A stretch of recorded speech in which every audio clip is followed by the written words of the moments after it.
Okay, so for those of you that still think there may be something extraterrestrial to the Roswell story, here is an interview with Mac Brazel, Roswell Daily Chronicle, July the 9th, 1947. Now, Mac Brazel was the guy that actually found the Roswell debris. Okay, so what it says is W.W. Brazel, 48, Lincoln County rancher living 30 miles southeast of Corona, today told his story of finding what the Army at first described as a flying disc. But the publicity which attended his find caused him to add that if he ever found anything short of a bomb, he sure wasn't going to say anything about it. Brazel, I'll just skip over this paragraph here. It says, Brazel related that on June the 14th, he and his 8-year-old son Vernon were about 7 or 8 miles from the ranch house of the J.B. Foster Ranch, which he operates, when they came upon a large area of bright wreckage made up on, well, it says on, but it means of, I would think, rubber strips, tin foil, a rather tough paper, and sticks. This is June the 14th, okay? So it's well before July the 7th, when there was the big storm and the explosion in the field. So, you know, that's all just, there may well have been a storm, but it's got nothing whatsoever to do with what Matt Brazel found, because what he found was on June the 14th. And they came upon a large area of bright wreckage made up of rubber strips, tin foil, a rather tough paper, and sticks. Now, does that sound to you like an alien spacecraft? Is there any mention of alien bodies? Any mention of a disc? No, there isn't, is there?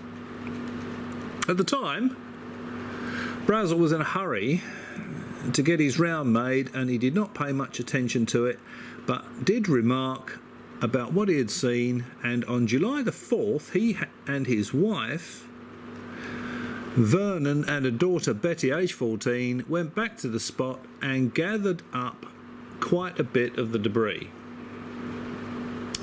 The next day, he first heard about the flying discs and wondered if what he'd found might be the remnants of one of those. Monday, he came to town to sell some wool, and while here, he went to see Sheriff George Wilcox and whispered, kind of confidential like, that he might have found a flying disc. So you can see how this has got all blown out of proportion, you know. As soon as there's a whisper of a flying disc being found, everyone jumps on it, and it's a flying disc. Wilcox got in touch with the Army airfield, and Major Jesse A. Marcel and a man in plain clothes accompanied him home, where they picked up the rest of the pieces of the disc and went to his home to try and reconstruct it. So again, Wilcox got in touch with the Roswell Army Airfield, and Major Jesse A. Marcel and a man in plain clothes, that was probably Cavett, accompanied him home, where they picked up the rest of the pieces of the disc, in quote marks, and went to his home to try and reconstruct it. So how much of it could there have been? You know, got 3 blokes have picked it all up and taken it back to his house to try and reconstruct it. According to Brazel, they simply could not reconstruct it at all. They tried to make a kite out of it, but could not do that, and could not find any way to put it back together so that it would fit. Major Marcel then brought it to Roswell, and that was the last he heard of it until the story broke and he found that he had found a flying disc. Brazel said that he did not see it fall from the sky and did not see it before it was torn up, so he did not know the size and shape it might have been, but he thought it might have been about as large as a tabletop. The balloon which held it up, if that was how it worked, must have been about 12 feet long. He felt, measuring the distance by the size of the room in which he sat, the rubber was smoky grey in colour and scattered over an area about 200 yards in diameter.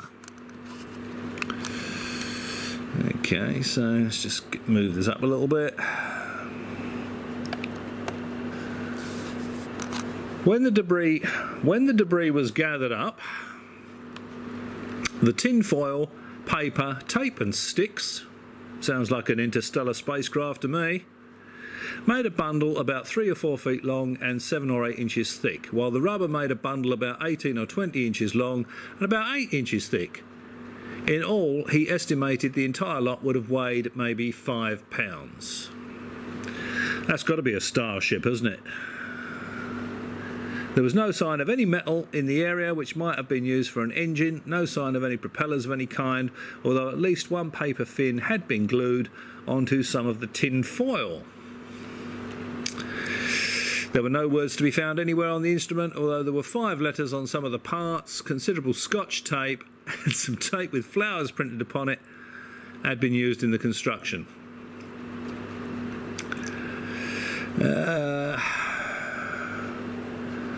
Brazel said that what he had found they previously found 2 other balloons on the ranch, but what he had found this time did not in any way resemble either of these.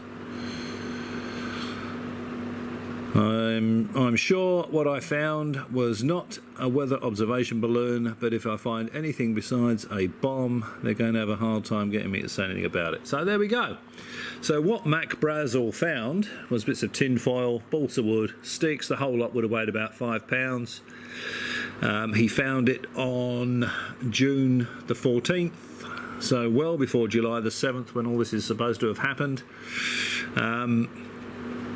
That is the statement from Mac Brazel, the man that found the Roswell debris. And it's just got exaggerated out of all proportion over the years.